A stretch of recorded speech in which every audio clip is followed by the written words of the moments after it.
Então, muito boa tarde. Muito boa tarde a todos. É uma pena realmente que o público de Portimão não se interesse tanto pela história quanto nós. Em todo o caso, temos aqui um número significativo de interessados na história de Cabo Verde e certamente não vão ficar decepcionados pelo tempo que vão passar aqui conosco, porque a professora Maria Manuel Torrão é a maior especialista em História de Cabo Verde.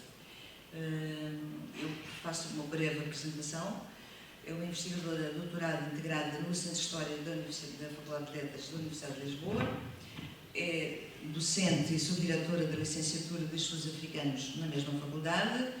No âmbito desta licenciatura, estruturou e leciona a disciplina de História de Cabo Verde, que é a unidade curricular em todas as universidades portuguesas que tem como objeto de estudo a história do mês colónia de Portugal, ou seja, é a única. Não é? É doutorada em História Moderna pela Universidade dos Açores, foi investigadora do Instituto de Investigação Científica Tropical entre 1987 e 2015, quando foi extinto este instituto, onde integrou a equipa luso-cabo-verdiana que elaborou o projeto de História Geral de Cabo Verde, uma obra fundamental para a história de Cabo Verde, coordenada pela professora Maria Maria Madeira Santos, um marco de grande importância na historiografia daquele país tropical. Colaborou igualmente em muitos outros projetos de cooperação com a República de Cabo Verde, dado que a história destas ilhas e o seu relacionamento intercontinental e o seu papel geoestratégico no Atlântico foram os seus principais objetos de estudo. As suas investigações debruçam sobre vertentes tão distintas como o tráfico de escravos entre Cabo Verde, a costa da Guiné e a América Espanhola, os agentes económicos, nomeadamente as famílias luso-castelhanas que se movimentaram nestes circuitos comerciais, a circulação de cultura material e imaterial através deste espaço, a cartografia histórica do arquipélago, bem como temáticas relacionadas com a história ambiental e as expedições científicas às ilhas, em particular a relacionada com João da Silva Feijó no final do século XVIII. A sua produção científica está patente em capítulos de livros sobre a história das ilhas de Cabo Verde, artigos em revistas científicas nacionais e internacionais, participou e organizou em vários congressos, seminários e exposições, coordenou igualmente a edição de coletâneas documentais. Publica ainda artigos de divulgação sobre a história de Cabo Verde, pela pública em geral, e tem participado em vários documentários da RTP sobre Cabo Verde. Acresce que a professora Maria Manuel Torrão, além de ser minha amiga e ser uma excelente pessoa, é associada do ICIA. Portanto, muito obrigada por terem vindo e eu vou passar a palavra à professora Maria Manuel Torrão.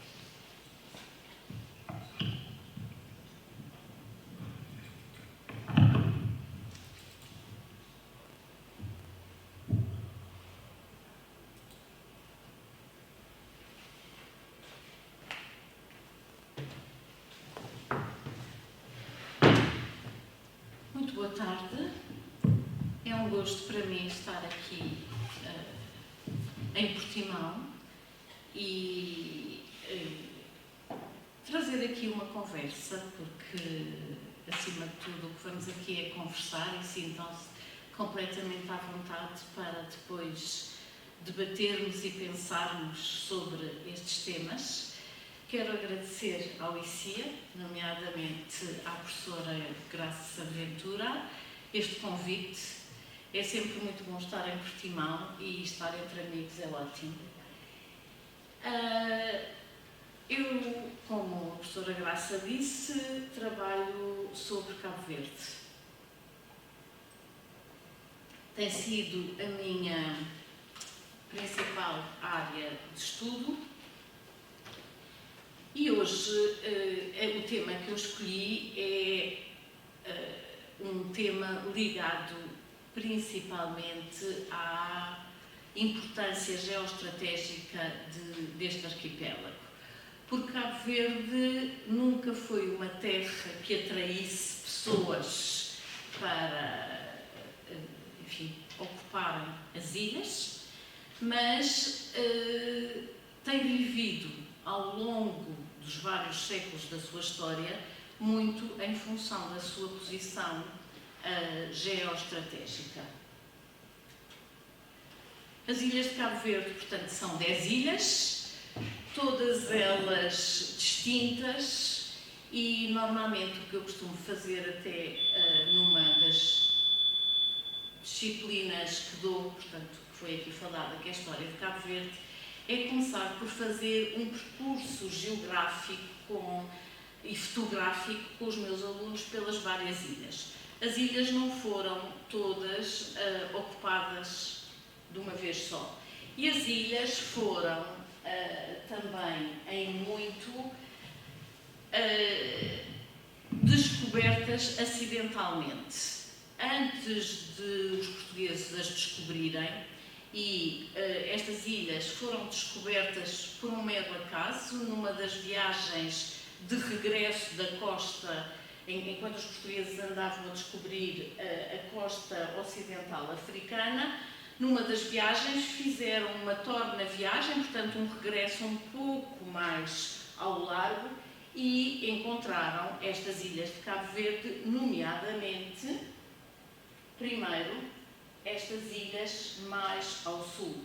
Portanto, supondo que isto é a costa da Guiné, eles fazem esta viagem e encontram este grupo de ilhas. Só 2 anos mais tarde é que são descobertas as chamadas Ilhas do Barlavento. A descoberta de Cabo Verde sempre esteve envolvida em muitas polémicas, quem foi, quem não foi. Eu acho que isso, se calhar, não é um tema que seja muito importante. Aquilo que me parece que é importante refletirmos aqui é que as ilhas de Cabo Verde, antes da chegada dos portugueses, nunca tinham tido uma ocupação efetiva. Não estou a dizer que não pudessem já ter sido avistadas, mas entre ser avistadas e haver uma ocupação efetiva são situações distintas. Tem havido muitas teses em que havia, eventualmente, africanos que já conheciam as ilhas. Aqui há uns anos até os chineses disseram que tinham vindo, ao contrário, pelo Cabo da Boa Esperança, e tinham conhecido as ilhas. Enfim, o certo é que foram os portugueses os primeiros que começaram a ocupar estas ilhas. E a primeira ilha a ser ocupada foi a ilha de Santiago. Esta ilha, que ainda hoje é a principal ilha do arquipélago, tem a cidade da Praia, que é a capital de Cabo Verde, e foi a primeira ilha a ser ocupada. Também isto tem uma razão de ser, é que esta ilha de Santiago era aquela que tinha características que permitiam uma ocupação humana mais, enfim, que corresse melhor. E porquê? Porque tinha água. Todos nós sabemos que viver sem água é algo que é extremamente difícil. A ilha de Santiago tem bastantes ribeiras. E além de ter bastantes ribeiras, tem algo muito importante nesta época, que são bons portos. Enquanto que, isto ainda estou aqui a praticar, tinha bons portos, era uma ilha, é uma ilha que tinha bons portos, nomeadamente nesta zona sudoeste da ilha. Era uma ilha grande e também com bastante vegetação. Quero aqui também realçar que, quando vimos hoje às vezes as ilhas de Cabo Verde extremamente áridas, algumas delas, temos que ter a noção que entre o século XV, XVI e a atualidade, toda a flora das ilhas também se transformou. Aquilo que temos relatos do século XVI sobre as ilhas é distinto daquilo que temos hoje em dia. E então os portugueses começaram por se estabelecer exatamente nesta ilha de Santiago. Tinha água, tinha vegetação e tinha bons portos. Porque, por exemplo, a ilha de Santo Antão é uma ilha lindíssima, com uma vegetação maravilhosa, cheia de ribeiras, mas tem um problema gravíssimo. É que é toda escarpada e, portanto, não tem um bom porto. Numa época em que para as ilhas só se poderia circular de barco, era fundamental que houvesse bons portos. Então foi exatamente na ilha de Santiago que começou a ocupação. Mas mesmo começando a ocupação nesta ilha, o que sucede é que não havia, por parte dos portugueses, grande interesse em ocupar a ilha de Santiago.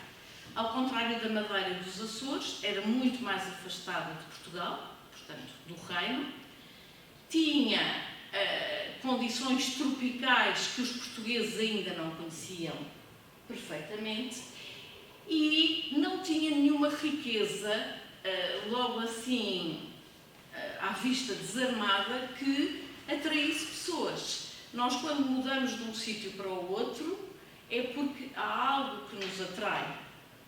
Atualmente, empregos, família, etc. Não havia nada que atraísse portugueses a esta ilha. Então, apesar de terem ido os primeiros homens do reino para Santiago em 1462, em 66 foi necessário que o rei de Portugal, nomeadamente, neste caso, Dom Afonso V, encontrasse forma de atrair a esta ilha povoadores. E a forma que o rei encontrou de atrair moradores a esta ilha foi dando-lhes uma área de comércio exclusivo na costa da Guiné. Esta área de comércio exclusivo era exatamente fronteira à ilha de Santiago, e só os moradores de Santiago é que tinham este privilégio, por assim dizer, porque também as outras ilhas não estavam praticamente ocupadas de todo. Estavam, e voltando aqui atrás, as ilhas, esta ilha do Maio, da Boa Vista e do Sal e de São Nicolau eram chamadas Ilhas Montado. O que são Ilhas Montado? São ilhas onde era espalhado gado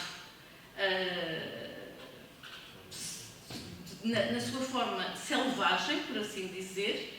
O gado ficava à solta nas ilhas, o gado também não fugia, porque não nadava, não é? E, portanto, ficavam lá apenas alguns escravos pastores, encarregues de vigiar o gado, e sazonalmente eram feitas deslocações às ilhas para fazer grandes matanças de gado. Matanças essas de gado, de onde tiravam carne e couros. Carne que servia essencialmente para alimentar os moradores, por exemplo, de Santiago, ou também carne salgada, que servia para abastecer as armadas que passavam por Santiago a caminho do Brasil, de São Tomé, da Índia. Os couros vinham também para Portugal, mas já falaremos sobre isto. E estas ilhas, as chamadas Ilhas Montado, portanto, que são todas estas ilhas, eram ilhas dedicadas à criação extensiva de gado. A Ilha do Fogo, que na altura não se chamava Ilha do Fogo, mas sim Ilha de São Filipe, porque normalmente os nomes das ilhas eram dados em função do santo do dia em que eram descobertas, só que a Ilha do Fogo, como saberão, é praticamente um vulcão. Quando se olha, quando vamos, por exemplo, quer de barco, quer de avião para esta ilha, a ilha parece unicamente um vulcão. E a ilha, que se chamava de São Filipe, a partir do início do século XVI, a partir de 1500, passou a ser chamada Ilha do Fogo, porque em 1500 houve a primeira grande erupção, desde que os portugueses estavam na ilha, deste vulcão. Nós todos, desde sempre, sabemos o que é um vulcão. Ou seja, pela televisão, pelos livros, todos sabemos o que é um vulcão. Estes homens que que habitavam em Santiago, maioritariamente vindos de Portugal, nunca tinham visto vulcões. Sabiam da sua existência, mas em Portugal não há vulcões. Havia alguns italianos que sabiam e havia algumas pessoas que já tinham lido sobre vulcões. Mas os primeiros registros que há da erupção em 1500 diz que era uma serra enorme que cuspia fogo. Cuspia fogo, uma serra, a ilha acabou por perder o seu nome original, de Ilha de São Filipe, para se tornar na Ilha do Fogo. E hoje ninguém praticamente se lembra do nome de Ilha de São Filipe, sendo que a capital da ilha, essa sim, tem o nome de Vila Cidade de São Filipe. Mas a ilha passou a ser a Ilha do Fogo, pelas características da sua geografia. Assim como a Ilha do Sal, só aqui um pequeno à parte, a Ilha do Sal também, ao princípio não se chamava Ilha do Sal, chamava-se Ilha Lana, Lana de plana, porque é uma ilha toda ela muito plana. E se nos lembrarmos, foi na Ilha do Sal que se fez o primeiro grande aeroporto internacional, que é o aeroporto internacional exatamente do Sal, que também teve uma importância estratégica, e eu volto a bater na história da importância estratégica, por exemplo, durante os problemas que houve com a África do Sul no século passado, no século XX. A Ilha do Sal é uma ilha com imensas salinas e com muito sal. E, portanto, de plana, acabou por tomar o nome de Sal. Portanto, temos aqui duas ilhas, e isto é interessante também em termos de curiosidade. Ilha do Maio, porque foi no primeiro dia de maio que foi descoberta. Depois, Ilha de Santiago, que tinha a ver com exatamente o nome do santo em que se descobriu. Ilha de São Filipe. A Brava era a Ilha de São João, também pelo dia em que acabou por ser descoberta, mas como é uma ilha cheia de vegetação e que não foi ocupada desde o início, chama-se ilha, ficou com o nome de Brava. Sendo que a Ilha Brava é uma ilha com características em certas zonas muito parecidas com a nossa Sintra, havendo mesmo uma povoação nesta ilha que se chama Vila Nova de Sintra, porque é uma ilha com uma vegetação e inclusivamente com aquele nevoeiro que muitas vezes nos brinda, ou para o bem e para o mal, Sintra, porque às vezes queremos ir ver qualquer coisa e já vamos no IC19 e já vimos a Serra de Sintra toda enevoada. E, portanto, a Brava também acabou por perder o seu nome original e ficar com o nome de Brava. Mas voltando àquilo que estávamos aqui a falar, a atração de pessoas à Ilha de Santiago foi feita exatamente pela concessão a todos aqueles que fossem morar para a Ilha de Santiago de um espaço económico exclusivo na costa da Guiné. E esse espaço económico exclusivo era o espaço económico entre a zona do Rio Senegal e a Serra Leoa. Esta zona era uma zona onde apenas quem fosse morador de Santiago é que podia comercializar. Portanto, também o rei optou por explorar, de certa forma, esta região através de uma ilha. A ilha era, ao fim e ao cabo, próxima da Guiné, que permitia o comércio, mas suficientemente afastada para lhe dar a segurança da insularidade. E este binómio entre a proximidade e a segurança é algo de extremamente importante neste período. Qual era o principal atrativo do comércio nesta zona? Escravos. Aqui vamos falar algumas vezes de escravos e de comércio de escravos. Eu quero desde já dizer que muitas vezes, quando me refiro inclusivamente a escravos enquanto mercadoria, não é a minha ideologia está a falar, de forma nenhuma eu estou a falar de acordo com aquilo que na época se passava. E, efetivamente, estas pessoas que eram escravizadas eram escravos e eram uma mercadoria. E Santiago cresce, exatamente, cresce economicamente, populacionalmente, à custa do tráfico com esta zona, porque só quem morasse na ilha de Santiago é que podia fazer comércio. Com isto, sucede que quem queria comprar escravos tinha que vir da Península Ibérica, nomeadamente de Lisboa, Sevilha, Cádiz e outros portos, tinha que ir daqui a Santiago e só aqui é que podia comprar escravos. Não podia ir diretamente à costa da Guiné. Então temos aqui o entrecruzar de dois circuitos comerciais, um dominado pelos moradores de Santiago que traziam os escravos desta zona da costa da Guiné até à ilha de Santiago, e depois vinham os moradores, os homens, os mercadores de Portugal e Espanha, num primeiro momento, comprar os escravos à ilha de Santiago. Eu digo num primeiro momento porque, efetivamente, estamos ainda na chamada época do Mare Clausum, em que, pelo Tratado de Tordesilhas, Portugal e Espanha resolveram, com o beneplácito da Santa Sé, dividir o mundo em dois e o mar em dois, e, portanto, achavam que eram os donos de toda esta os donos disto tudo, como agora se diz muitas vezes.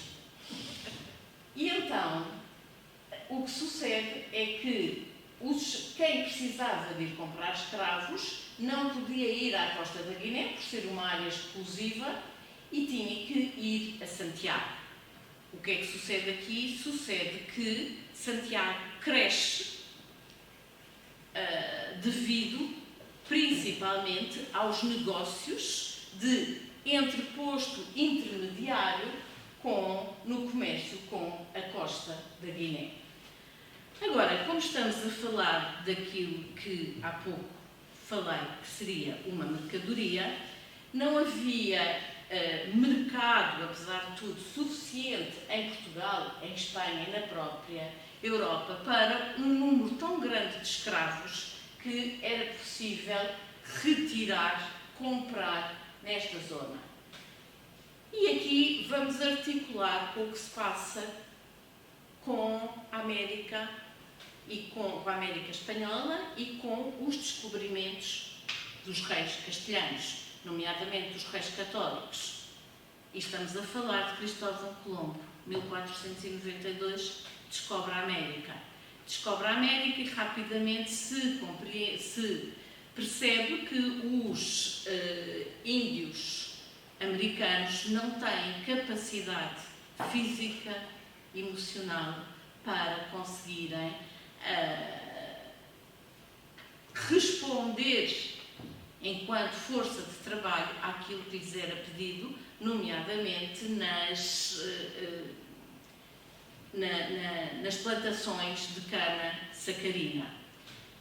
E a própria coroa de Castela começa a compreender que precisa de encontrar força de trabalho para estas suas novas possessões. Ora, não era minimamente viável que os escravos fossem comprados na costa da Guiné, fossem para Santiago, de Santiago virem para Sevilha, em Sevilha serem carregados noutros navios para voltarem para a América Espanhola. Isto era uma mortalidade a bordo altíssima.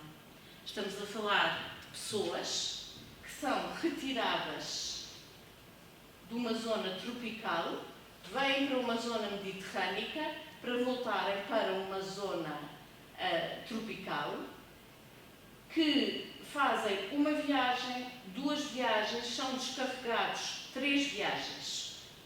Isto não era uma forma minimamente rentável de gerir este tráfico. Então, o que sucede aqui? Embora os reis católicos não quisessem de forma nenhuma deixar de controlar todas as entradas nas Ilhas de Castela, acabam por reconhecer que isto não é uma forma viável de terem escravos nas suas possessões. E, pela primeira vez, logo na segunda década do século XVI, começa-se a fazer negócios diretos a partir da ilha de Santiago para a América Espanhola. E aqui temos toda a zona que é concedida exclusivo aos moradores de Santiago, que são os chamados Rios da Guiné, e Rios da Guiné porque é uma zona que, ao contrário de outras zonas do litoral africano, tem um conjunto muito grande de rios. Rios que vêm do interior, desde o Rio Senegal, o Rio Gâmbia, o Rio Nuno, o Rio de São Domingos. É uma zona que, vista, por exemplo, no Google Earth, vimos ali uma zona com umas entradas bastante azuis, que são esta zona, exatamente, dos rios de Guiné. E estes escravos que vão para Santiago são depois reexportados para as possessões da América Espanhola. Brasil não. Numa das primeiras vezes, quando eu, há 30 ou 35 anos atrás, comecei a trabalhar sobre Cabo Verde, havia um pouco a ideia que os escravos de Cabo Verde iam para o Brasil. No século XVI e XVII, são pouquíssimos os escravos desta zona que vão para o Brasil. Os escravos desta zona vão, sim, para a zona da chamada América Espanhola, América Central, como nós falamos muito, nomeadamente primeiro para esta zona das Antilhas e depois mesmo para a chamada zona da terra firme. Estes escravos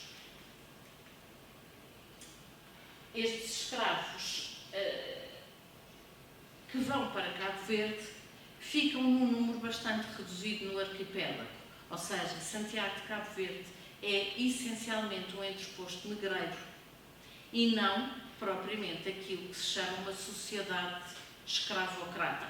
Sociedade escravocrata no sentido de ser uma sociedade que assenta no trabalho escravo a sua riqueza, mas assenta a sua riqueza, sim, nos direitos alfandegários cobrados por estes escravos. E aqui temos o primeiro momento em que, efetivamente, Cabo Verde e a ilha de Santiago cresce à conta da sua posição geoestratégica.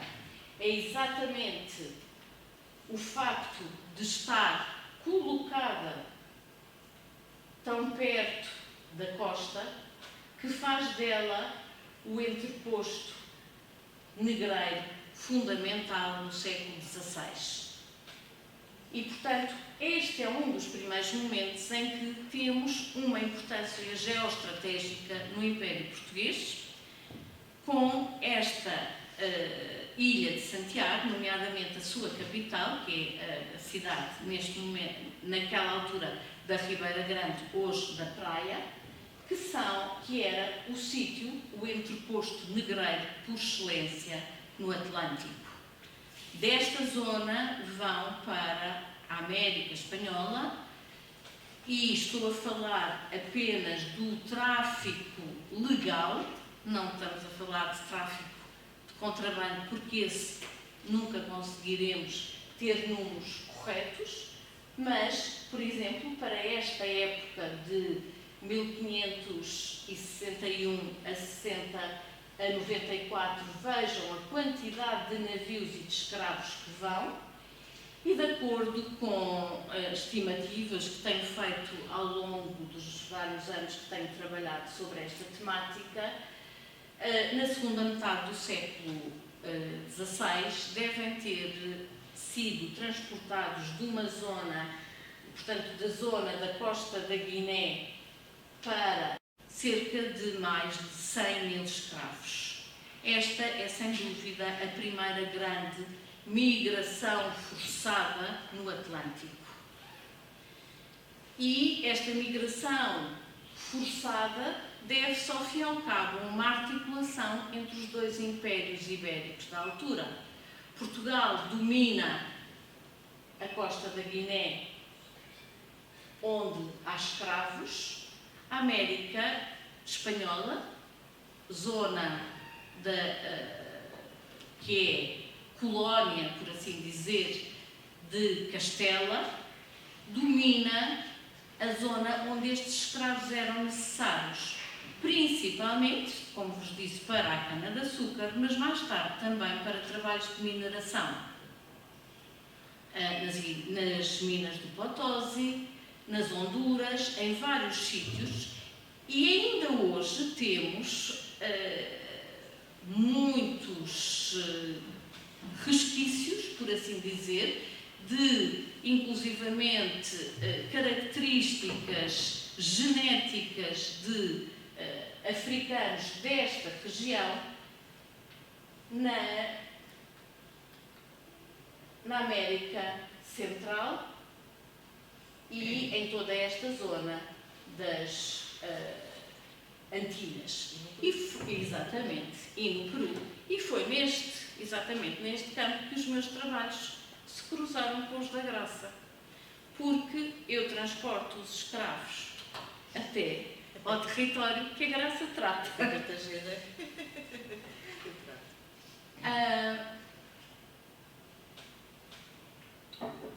E temos aqui, então, efetivamente, um espaço que é o arquipélago de Cabo Verde, e nomeadamente a ilha de Santiago, que cresce, que se desenvolve economicamente falando, com base neste tráfico de escravos e com base nos direitos alfandegários cobrados com a entrada e com a saída de navios deste espaço. Quando eu dou aulas, normalmente, logo nas primeiras aulas, os meus alunos, quando eu faço normalmente uma pergunta, o que é que gostavam de saber, etc., toda a gente quer saber da atualidade. Como é que foram as lutas de libertação, isto, tararará. Depois deles responderem tudo, eu digo, ainda bem que querem conhecer isso, vamos começar pelo século XV. E tenho quase metade da turma a desmaiar, logo ali. Professora, século XV não interessa nada. Isso interessa. Vocês só vão compreender porque é que, inclusivamente, Amílcar Cabral foi o fundador de um partido que era o Partido Africano da Libertação da Guiné e Cabo Verde, se compreenderem o que é que se passou e como é que estas sociedades se formaram logo no século XV. E quando começamos, e quando agora estamos nessa fase, estamos a chegar à atualidade, eles dizem, ok, agora já percebemos. Porque, efetivamente, as próprias lutas de libertação e a criação de partidos, de um partido único, entroncam tudo um pouco neste crescimento conjunto que houve entre estas duas áreas e entre estas ligações, sendo que hoje em dia Cabo Verde e a Guiné estão em estádios de desenvolvimento incomparáveis, sendo que Cabo Verde, eu costumo dizer que é um pouco quase primeiro mundo em África, enquanto que a Guiné, enfim, está infelizmente muitíssimo cheio de golpes de Estado, de problemas de sobrevivência. Não se pode fazer cultura nem estudos quando não há dinheiro para comer, porque por muito que a Guiné queira desenvolver algumas áreas culturais, quando estão constantemente em conturbados processos políticos, económicos e sociais, é extremamente difícil conseguir, enfim, tratar dessa outra área que é a cultura. E quando já vimos então que é esta zona que recebe a maior parte dos escravos vindos daquela região, alguns dos quais entram, por exemplo, no chamado Grande Porto de Cartagena de Índias e vão muitas vezes para eu ainda não acertei, mas eu vou chegar ao fim da palestra e vou conseguir acertar. Vão depois muitas vezes em caravanas para o interior, para as minas do Potosí, e temos inclusivamente alguns escravos que chegam inclusivamente ao Oceano Pacífico. Portanto, passam todo um Atlântico para chegarem às bordas do Pacífico, deste lado. Panamá deixa a costa Exatamente. até o Porto do Callao, que é o Porto de Lima. Exato. Portanto, como veem, temos aqui uma das grandes primeiras migrações forçadas, mas migrações humanas que passam continentes, passam oceanos. Esta economia que cresce em Santiago, cresce muito e é economicamente muito viável devido, como vos disse, aos direitos alfandegários. E temos aqui duas citações de meados do século XVI, em que nos diz: o estado desta terra está muito rica e em grande maneira. Esta terra, estamos a falar da Ribeira Grande de Santiago. Porque não vem navio de Guiné que menino e escravo, antes que saiam, já vêm com o preço feito. De 28.000 ficam à feitura desta carta. Estão aqui 2 naus antilhanas e os navios que esperam já têm o preço feito a 30.000 reais todo o escravo. Reparem que as naus antilhanas são as naus que fazem quase que uma navete entre Santiago e as Antilhas, e a procura é tão grande que os navios ainda não chegaram da Guiné, já lá estão navios à espera dos escravos para os transportarem para o outro lado do Atlântico, e o preço está inclusivamente inflacionado, porque veem que à feitura desta os escravos estavam 28.000 reais, mas os navios que estavam à espera de escravos já os tinham pago a 30.000. Ora, uma economia assente, sem dúvida, em circulação financeira, em circulação monetária. Também o próprio contador é um dos oficiais régios da Ribeira Grande, também nos diz: tirando a cidade de Lisboa, nem 2 cidades do reino rendem tanto como ela, a Ribeira Grande, porque vai em muito crescimento.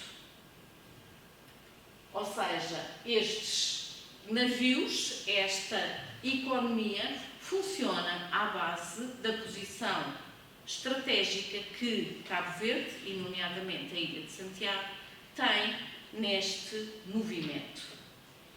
Progressivamente, o que é que vai acontecendo? Tal como anteriormente vimos que estes escravos que iam para a região da Península Ibérica, estas rotas passam a ser cortadas e os escravos começam a ir diretamente para a América Espanhola. Também, conforme o século XVI vai avançando e começamos a ter novos agentes comerciais nestas rotas, nomeadamente ingleses e franceses, porque já estamos numa época de contra-reforma em que a política do mar é clauso, a política do mundo dividido entre Portugal e Espanha começa a ser posta em causa, inclusivamente pelos protestantes e por todos os movimentos da contra-reforma. O que começa a suceder aqui é que estes escravos também começam a ir diretamente da costa da Guiné, já não para Santiago, mas a irem diretamente para a América Espanhola. E corta-se este entreposto. Cortando este entreposto, Santiago começa a perder toda a sua importância económica. E começamos a ver estes são os portos de abastecimento com escravos de navios que iam para a América Espanhola, e se vê que até certo período azul são os escravos que são carregados em Cabo Verde. Eu pus a vermelho de propósito enquanto alerta vermelho, quando começam a ser carregados nos portos dos rios da Guiné. Começam a ir diretamente para os rios da Guiné. Cabo Verde começa a perder a sua importância estratégica, porque deixa de ser o entreposto negreiro com a importância que tinha, e começam os escravos a saírem diretamente da Guiné para a América Espanhola. Isto vai culminar numa recessão profunda de Cabo Verde, que tem que se reinventar, porque deixa de ter aquela riqueza de naus, de navios, todos no porto da Ribeira Grande, à espera de serem abastecidos com escravos. Estes escravos começam a ir diretamente da costa da Guiné para as Ilhas de Castela.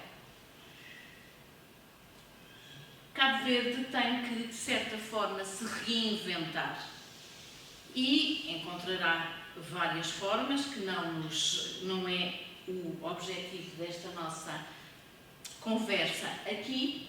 Aquilo que eu vos quero agora passar é para uma nova realidade no século XIX, também que tem a ver com a importância geoestratégica. E a importância geoestratégica, desta vez, dá-se numa daquelas ilhas que até ao século XIX parece como que fechada para obras, onde não há ocupação humana, que é a ilha de São Vicente. Esta ilha de São Vicente é uma ilha extremamente árida, não tem sequer grandes ribeiras, muitas vezes têm que importar água da ilha de Santo Antão, as ilhas são extremamente próximas, e esta ilha, até ao século XIX, houve algumas tentativas de ser ocupada, todas frustradas. Não se conseguiam fixar porque a ilha não tinha nada que fizesse, que criasse condições para as pessoas se estabelecerem nesta ilha. E então a ilha ficou praticamente sempre abandonada, nem sequer foi uma ilha de criação de gado, porque é uma ilha bastante árida, e é preciso chegarmos ao século XIX, final já do século XIX, para esta ilha começar a ter uma importância geoestratégica. E qual é a grande importância geoestratégica desta ilha? Tem a ver com o Porto Grande do Mindelo. Eu pus aqui esta imagem porque esta é a primeira imagem cartografada que há da ilha de São Vicente. Do século XVI, Valentim Fernandes, início do século XVI, faz esta ilha que o meu filho mais velho, quando a viu aqui há 20 e tal anos atrás, disse: "Ai mãe, que lindo peixinho!" E o que é que ele leva ali por cima? Eu disse: "A gente aqui uns tempos fala." Pronto. Esta é uma das imagens já cartografada do final do século XIX da ilha, e isto é um mapa atual de toda esta ilha. Valentim Fernandes, no século XVI, início do século XVI, estamos a falar de 1506, mais ou menos, já faz aqui, apesar de tudo, um sinal de uma importância desta ilha. É o seu porto.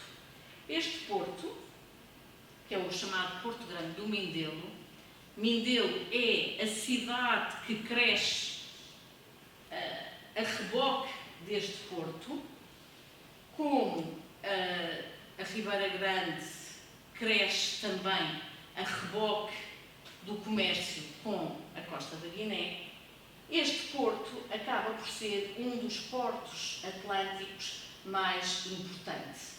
E temos novamente a importância da geoestratégica. E porquê é que este porto é importante e porquê nesta altura? Este porto é importante nesta altura principalmente porque estamos numa época pós-revolução industrial em que ingleses começam a querer, acima de tudo, exportar as suas produções das suas fábricas, de toda uma nova era industrial, por assim dizer, para países do Sul, nomeadamente para o Brasil e também para a Índia.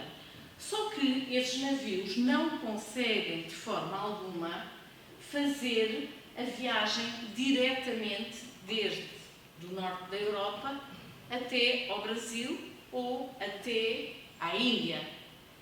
Já são navios de grande tonelagem, já estamos a falar não de navios à vela, como era anteriormente, mas sim navios a vapor, que precisam, para conseguirem fazer a viagem toda, de serem carregados com carvão.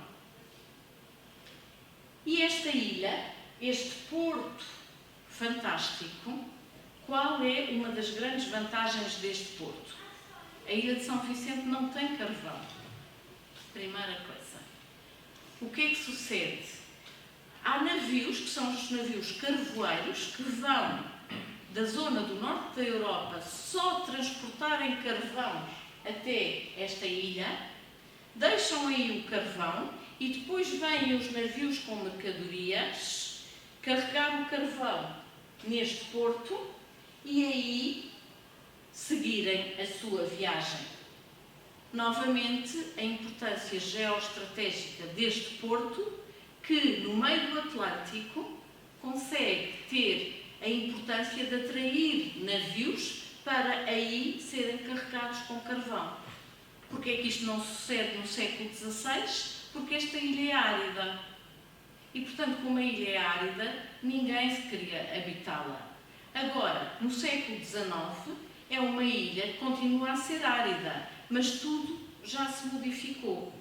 E, inclusivamente, este porto tem uma vantagem enorme. É aquilo que se costuma chamar em náutica um porto de águas profundas. Um porto de águas profundas é um porto onde navios de grande calado, de grande tonelagem, conseguem aportar.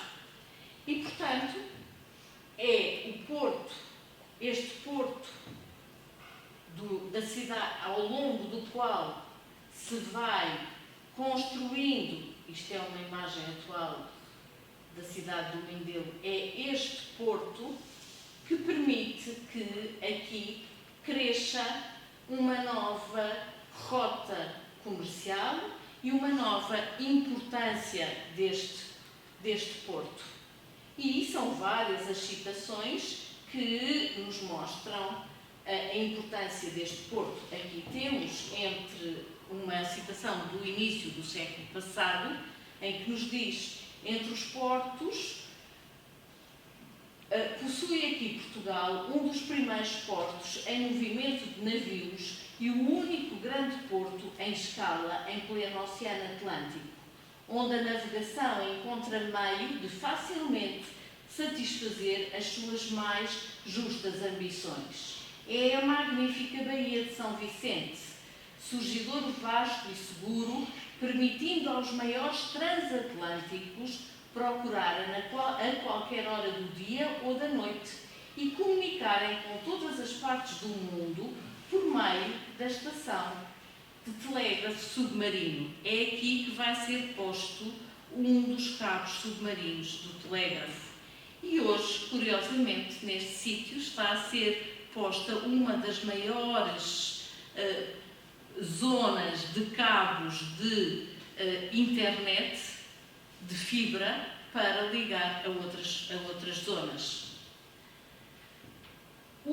abastecimento de carvão é feito com maior rapidez para que as companhias ali estabelecidas, possuem o maior material. A aguada e refresco também se obtém com relativa facilidade, porque embora a nascente de água do Madeiral, canalizada para o Porto, não seja suficiente para o abastecimento geral, a vizinha ilha de Santo Antão oferece um bom manancial de água potável que será transportada em barcaças para abastecimento do Porto Grande. E temos aqui uma imagem, isto é um cartão postal, inclusivamente do final do século XIX, início do século XX, em que nos mostra o Porto de São Vicente e eu tenho este cartão escrito e sem ser escrito. Aqui está escrito à mão e chamo-vos a atenção para o que tem aqui. Aduana, portanto, alfândega, correio e casa inglesa. O que é esta casa inglesa? É uma grande companhia comercial inglesa que aqui está firmada e que são estas casas carvoeiras que se instalam nesta ilha que vão fazer o grande negócio desde final do século XIX, início do século XX. Mas chegam-se a estabelecer pequenos caminhos de ferro, são pequenos mesmo, porque não, é principalmente para transporte do carvão, para que o carvão que chega naqueles barcos que só levam carvão, seja transportado até aos armazéns e depois regresse novamente para abastecer os escravos dos navios que vão com tecidos e outras manufaturas para a zona, quer do Brasil, quer da Índia, Moçambique, de variadíssimos sítios. E temos aqui mais uma informação da época em que diz: nenhuma outra ilha de Cabo Verde teve caminhos de ferro do tipo dos caminhos de ferro salineiros construídos na Ilha do Sal.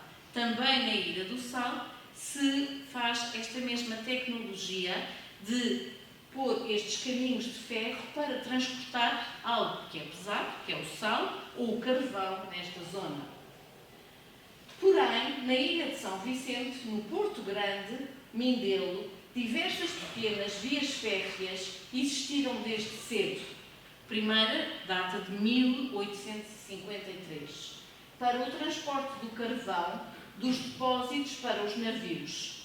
Em 1925, as 3 casas carvoeiras existentes, Myler e Companhia, Wilson e São Vicente Coaling, tinham todas as suas linhas férreas.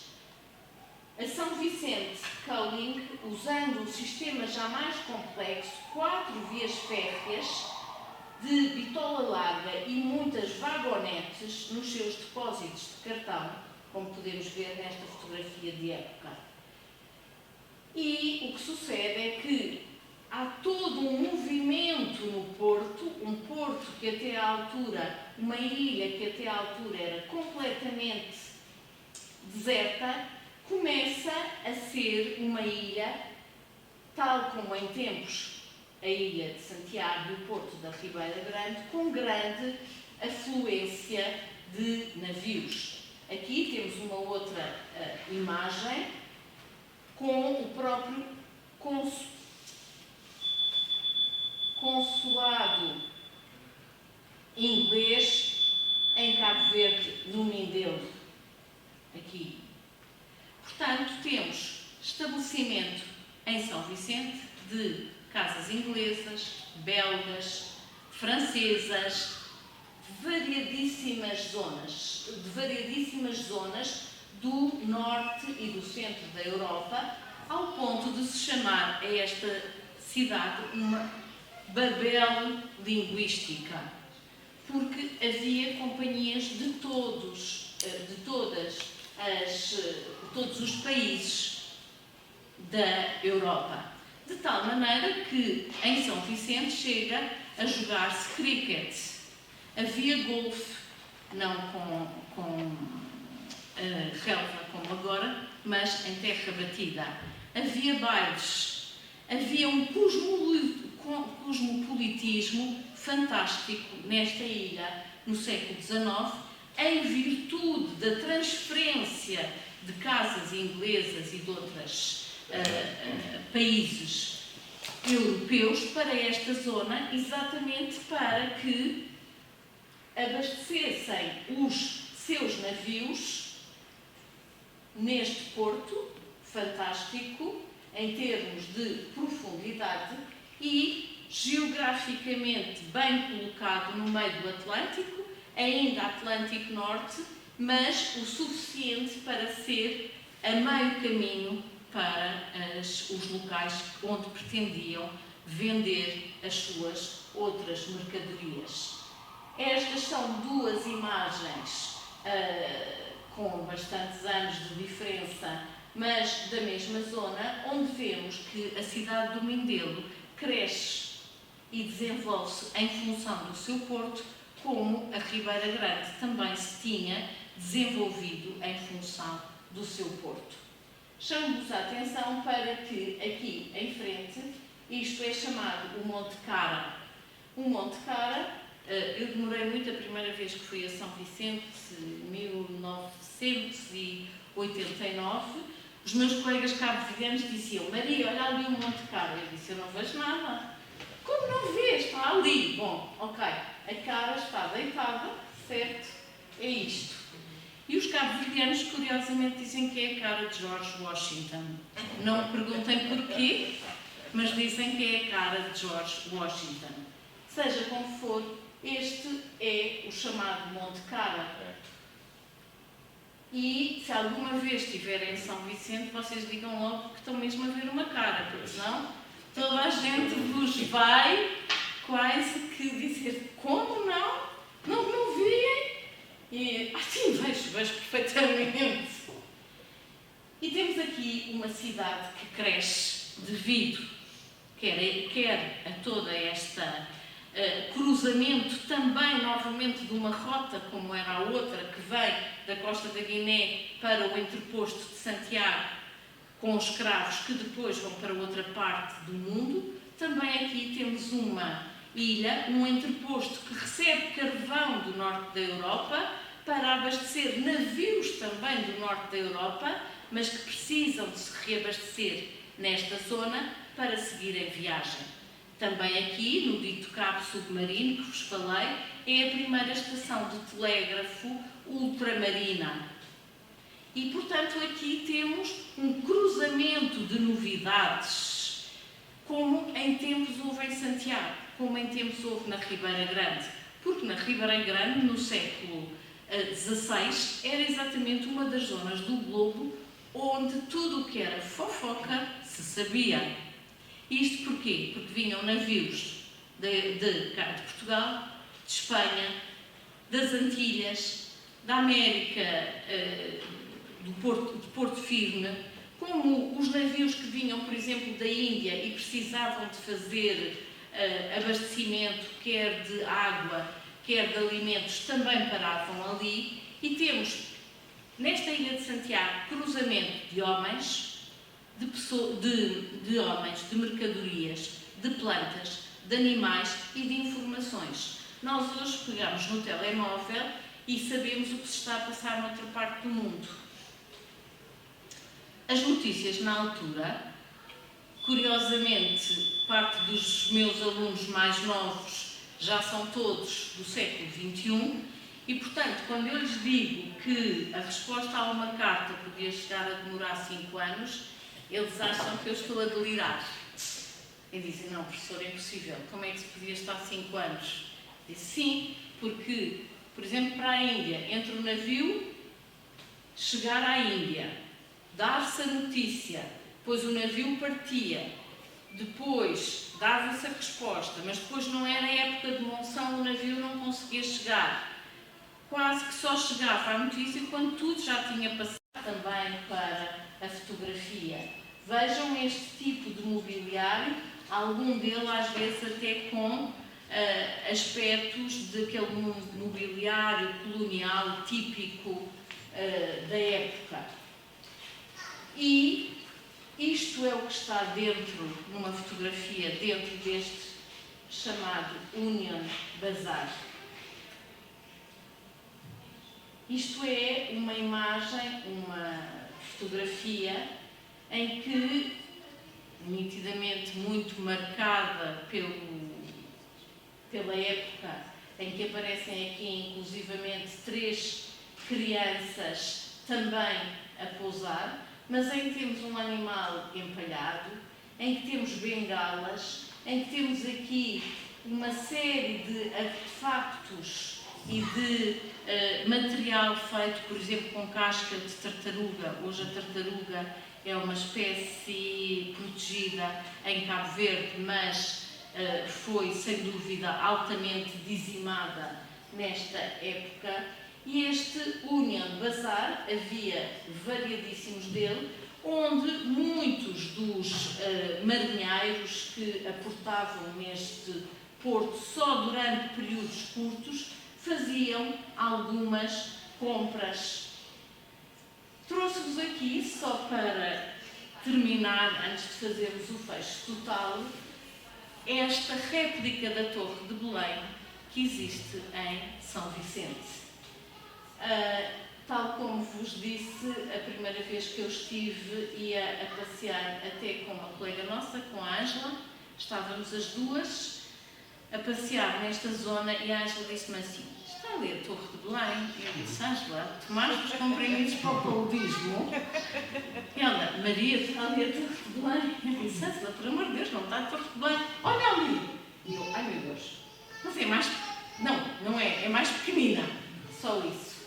Esta Torre de Belém é uma réplica da nossa Torre de Belém de Lisboa e é uma réplica bastante semelhante em alguns aspectos e foi construída no período pós Primeira Guerra Mundial, exatamente para ser uma réplica desta fortificação original.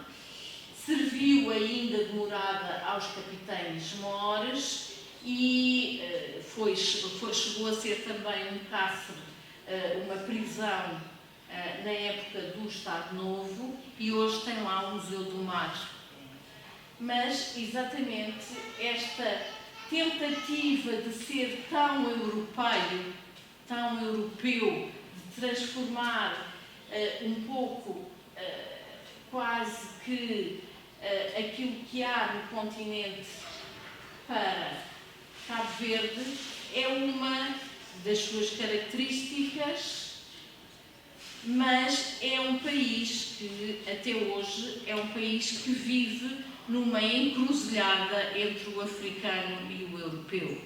Porque Cabo Verde é uma das populações mais miscigenadas do mundo, porque foi uma população que, apesar de irem grande parte dos escravos, como começámos esta conversa, muitos serem reexportados, houve também muitos que ficaram lá. E houve muitos que foram filhos de senhores brancos com escravas africanas, que rapidamente foram libertos, porque muitos destes senhores brancos não tinham filhos legítimos em Cabo Verde, legitimavam os filhos das escravas e, inclusivamente, davam-lhes todo o seu património.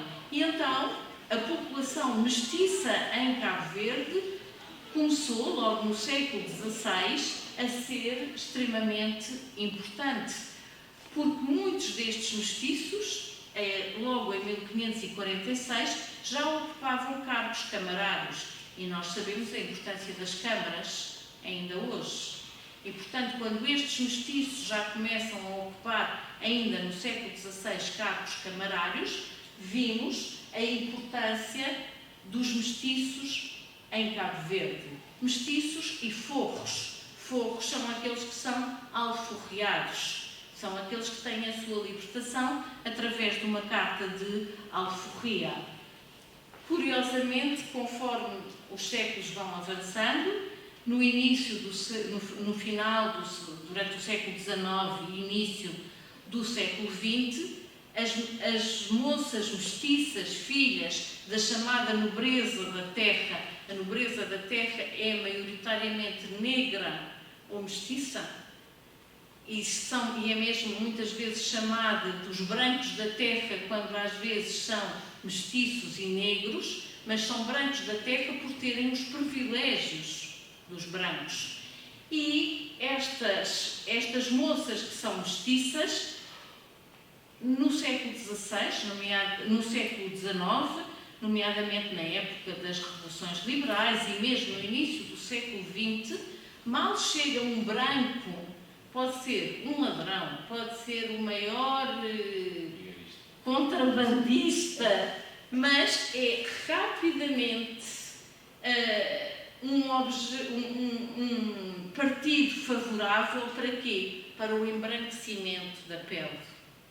Porque elas são mestiças, mas se casarem com um homem branco, é provável que a geração seguinte seja um pouco mais clara. E isto, durante uma certa época da história de Cabo Verde, é algo extremamente importante. Portanto, é uma população, e Cabo Verde é um espaço especial no mundo. Eu adoro Cabo Verde. Já disse aos meus filhos que quando me reformar irei lá passar alguns tempos, o que os pôs bastante preocupados com quem toma conta dos netos, mas ainda há bocado eu estava a dizer à Graça que eu não sou, porque eu já tomei conta de filhos sozinha, não vou tomar conta de netos. Podem lá ir passar as férias comigo. Cabo Verde é um local no mundo fantástico e é efetivamente um local onde tem vivido da sua importância geoestratégica. Houve também, depois no século XX, importância a nível do aeroporto do Sal. Atualmente está a haver fenómenos de apropriação muito grande dos chineses por vários aspectos da cultura e da própria economia de Cabo Verde. Portanto, Cabo Verde foi e continuará a ser, devido à sua posição estratégica no meio do Atlântico, um espaço que tem crescido devido a esta importância estratégica. Só para terminar, quero-vos dizer também algo de extremamente engraçado, é que, conforme as relações entre Cabo Verde e a Guiné estão melhor ou piores, há mapas, não são os mapas atuais, já estamos num momento diferente em que temos que ser objetivos, mas há fases em que, conforme as relações entre Cabo Verde e a Guiné estão melhores ou piores, assim as ilhas se afastam mais da Guiné ou se juntam mais à Guiné. Há mapas curiosíssimos que, mapas pouco objetivos, não são mapas geográficos credíveis, nada disso, mas que os próprios mapas espelham este relacionamento. Quando as coisas estão melhores, as ilhas no mapa aproximam-se da Guiné, quando as coisas entre a Guiné e Cabo Verde estão piores, as ilhas mudam. Mudando ou não mudando, geograficamente estes 10 grãozinhos de terra, como se costuma chamar a estas ilhas, geograficamente foram colocadas pelos deuses no sítio certo. Muito obrigada e estou disponível para conversar convosco sobre Cabo Verde.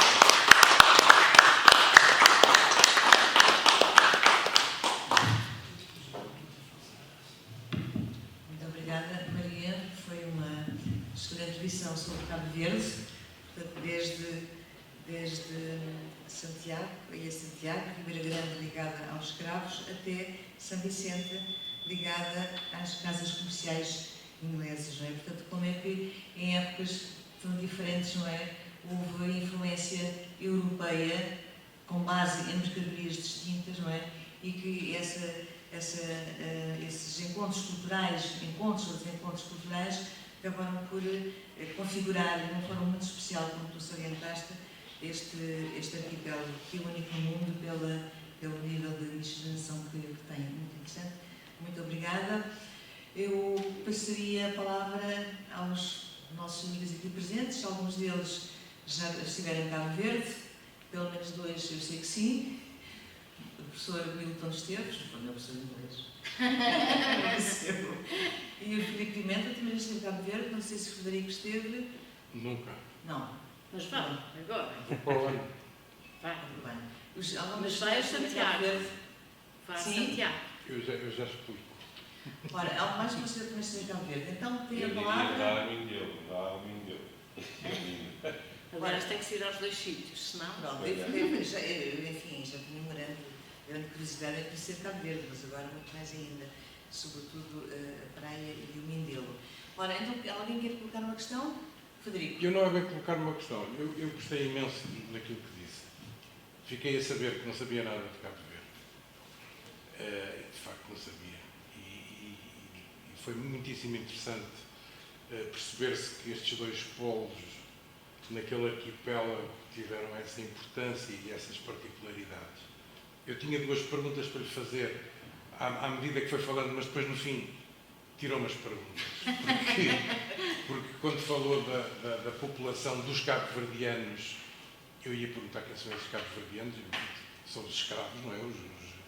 E também lhe iria perguntar a questão dos crioulos e da língua crioula e dessa própria população. Não sei se quer falar um bocadinho mais sobre isso. Eu diria só mais 2 coisas que acho que é interessante. Quando me perguntei isso, essa questão, se fui a Cabo Verde, se não fui, eu sou secretário-geral da Associação dos Municípios com Centro Histórico e nós fizemos, este ano, assinámos um protocolo com a Associação Nacional dos Municípios Cabo-Verdianos em fevereiro e para o ano iremos fazer um evento conjunto em Cabo Verde, que será um evento das 2 associações e, portanto, será uma coisa... Em Santiago, Estamos a preparar. provavelmente. Não sei. Deve Não ser. sei se será uma organização conjunta. Uma coisa que eu achei interessante naquela última fotografia que mostrou foi a Torre de Belém, que é aquele edifício extremamente maquilhado que está no Tejo, que não era assim quando foi construído. Exatamente. Quando o Francisco da Buda construiu a Torre de Belém, que era um edifício para a defesa da Barra, era um edifício militar. E é naquele período do romantismo em que o neo-manuelino é mais manuelino que o manuelino, que ela é toda maquilhada, que depois dá origem a estas imagens simbólicas que não têm muito a ver com a realidade, não é? Mas eu não sei se gostava de falar, principalmente sobre o crioulo, que é uma coisa que me desperta muita curiosidade. Bom, em relação aos cabo-verdianos, portanto, a população de Cabo Verde é constituída pelos europeus, que são os primeiros ocupantes, e pelos escravos que vêm da Guiné, que, como eu vos disse, a maioria era reexportada, estaria muitas vezes no arquipélago 1 semana, 2 semanas, não mais do que isso, mas outros ficaram, principalmente muitos os chamados escravos domésticos, aqueles escravos que tratavam enfim, mesmo das coisas domésticas, os escravos que tratavam da roupa dos senhores, de variadíssimas. Eu havia aqui uma coisa que queria mostrar, na primeira, nesta. Qual? Primeiro? Sim, é para vermos aquela de cima. É por aqui só em modo de apresentação, cá em baixo. Aqui. Sim, ótimo. Isto só. E esses, tal como eu vos disse, esses senhores, de certa maneira, muitos iam para Cabo Verde sozinhos, raramente levavam as mulheres e acabavam por se ligar com escravas e ter os tais mestiços. Estes mestiços começam progressivamente a ter um papel muito mais importante, porque principalmente no final do século XVI, com a perca de importância no comércio de Santiago, porque começam a ser as rotas diretas da Guiné para outros locais, Cabo Verde deixa de ser novamente uma área apetecível. Portanto, cada vez menos europeus brancos vão para aquele espaço. E, portanto, internamente começa a crescer a chamada nobreza da terra. Nobreza da terra é essa que são mestiços. Padre António Vieira, e que começam a ter a sua importância na Câmara, tal como eu vos disse, e todos nós hoje vimos a importância que as câmaras têm na governação, e inclusivamente há certas épocas na história de Cabo Verde em que, quando não há governador, ou porque o governador morre, ou porque nos períodos entre um morrer e chegar o outro, ou porque há períodos em que os próprios governadores não querem sair de Lisboa para ir para lá porque é um território que não tem interesse para eles, durante esses períodos, são períodos de governos camarários. Quem toma a responsabilidade do governo das ilhas são os vereadores, é a Câmara. A Câmara é o poder que faz as vezes do governador. E estes mestiços, estes homens, começam também a ter importância no clero. Enquanto, num primeiro momento, temos padres que vão de Portugal para as ilhas e até para a costa da Guiné com o objetivo de cristianizar todas aquelas populações perdidas, longe da luz da Santa Igreja Católica, começa a haver um período em que começam a ser, o clero é também um local de ascensão social dos próprios homens da terra. E, por exemplo, o Padre António Vieira, era isto que eu ia dizer há pouco, quando passa em Cabo Verde a caminho do Brasil, diz: encontrei nesta terra clérigos tão doutos e tão bem formados como aqueles que temos na nossa cidade de Lisboa, no entanto, com pele mais negra do que azeviche. E, portanto, temos um clero local também extremamente miscigenado e, portanto, há internamente toda a história de Cabo Verde é uma história de cruzamento. Temos em Cabo Verde tons de pele muito distintos, temos gente com pele muitíssimo escura, como temos gente com pele bastante clara. No Fogo, por exemplo, há uma zona lá perto mesmo da chama da caldeira do vulcão, em que temos uma população negra, com características negroides, mas, por exemplo, com olhos claros e cabelos ligeiramente alourados.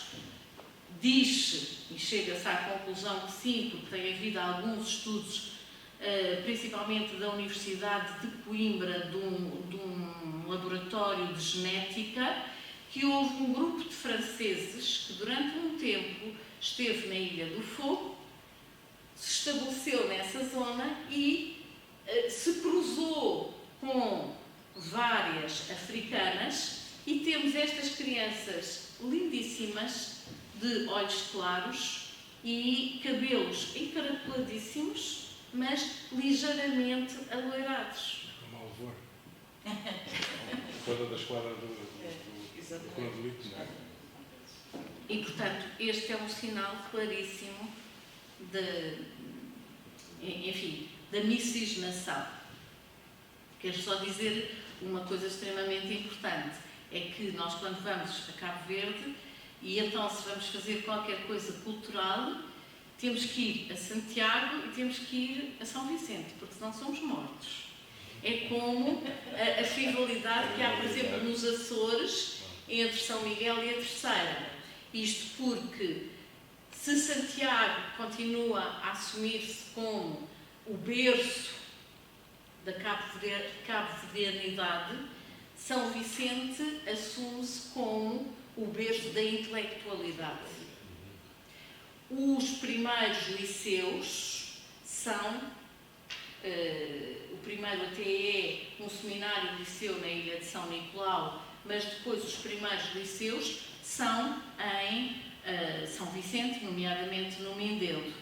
A população do Mindelo, também por via de toda esta situação do século XIX e século XX, é uma população que acha que tem uma cultura acima dos outros habitantes das outras ilhas. Portanto, tanto que a própria universidade, a sede é em Santiago, mas tem um polo no Mindelo. E ir, por exemplo, lançar um livro que não se vá aos dois sítios, é assim, o livro está queimado, de certa forma, no sentido de que é importante para esta população de Cabo Verde estes dois polos, que ao fim e ao cabo resultam destes dois momentos muito importantes da história de Cabo Verde. Por isso é que eu lhe perguntei onde é que iria, não é? Mas normalmente muitos dos eventos são feitos nas duas ilhas. Todas as outras ilhas são, todas elas muitíssimo importantes também, mas são, eu acho que Cabo Verde é um espaço articulado, todo ele bastante articulado. E o que eu queria aqui mostrar nesta imagem é que nesta primeira imagem isto é o Porto da Ribeira Grande, na ilha de Santiago, visto do mar. Isso é do Ferrari, essa planta. Não sei. Do Leonardo Ferrari. É? Eu penso que sim. Esta é aqui uma baía. Esta é a baía da Ribeira Grande. E a Ribeira Grande é exatamente esta ribeira que vem do interior e desagua neste espaço. E a cidade da Ribeira Grande cresce também ao longo da própria ribeira, como o Mindelo se desenvolve. Elas não estão assinadas. Aqui nesta zona. E aqui temos uma das grandes e das maiores fortificações da época, que é o Forte de São Filipe. Este Forte de São Filipe data exatamente da época filipina. E foi reconstruído agora, está maravilhoso. Está maravilhoso e é um local de excelência e onde eram avistados todos os navios, corsários, piratas que apareciam nesta zona. E, portanto, este é o primeiro porto, é o Porto da Ribeira Grande, sendo que agora a capital é na praia. O crioulo que falamos. Não há um crioulo, há multiplicidades de crioulo. O crioulo de São Vicente é diferente do crioulo de Santiago. Os de Santiago dizem que o seu crioulo é o crioulo badio, muito também ligado com os escravos e alguns escravos que fugiam, porque, embora grande parte não houvesse em Santiago grandes fazendas de escravos como há, por exemplo, em São Tomé, ligados ao açúcar. Em Cabo Verde nunca temos fazendas de 300 ou 400 escravos, não. São em proporções menores, mas também há trabalho escravo em Cabo Verde. Não há só escravos domésticos. No interior das ilhas, da ilha de Santiago, houve fazendas, nomeadamente numa zona oeste, que é chamada a Ribeira dos Engenhos. Há uma zona onde houve bastante cultivo de cana-sacarina. Inclusivamente eu tenho uma orientanda minha que é cabo-verdiana e que está a fazer uma tese orientada por mim e por uma colega minha que é arqueóloga, e que está a trabalhar nesta Ribeira dos Engenhos e a fazer escavações que estão a permitir pôr ao de cima novamente toda a zona de produção de cana-sacarina. Esta cana-sacarina não era para fazer açúcar, é para fazer o chamado grog, a aguardente de Cabo Verde. E o grog tão apreciado. E curiosamente, agora há pouco tempo, há cerca de 1 ano e tal, eu fui contactada por um chefe de cozinha inglês que me mandou uma mensagem a dizer: gostava muito de falar consigo, sou um chefe de cozinha inglês e quero saber mais sobre o grog. O meu filho mais velho, que resolveu ter a tarefa de me proteger, não sei bem porquê, mas é advogado e é daqueles advogados impossíveis que têm que ver tudo. E disse: mãe, isso é uma fraude. Eu disse: por amor de Deus, qual fraude, qual carapuça? É uma pessoa que quer... Não, mãe, isto ainda por cima é porque a saída da pandemia, ele deve ter visto o teu nome, ele quer sacar informações. Oh mãe, por amor de Deus, advogado, está calado. Bom, conheci o senhor e ele está a recuperar receitas de grog de comunidades crioulas à volta de Lisboa. Há, nas zonas periféricas, onde há grandes comunidades de cabo-verdianos, a recuperação das técnicas de fazer o grog de Cabo Verde. E, portanto, o grog é algo que, quando vamos a Cabo Verde, se vamos à Madeira, temos que beber a concha.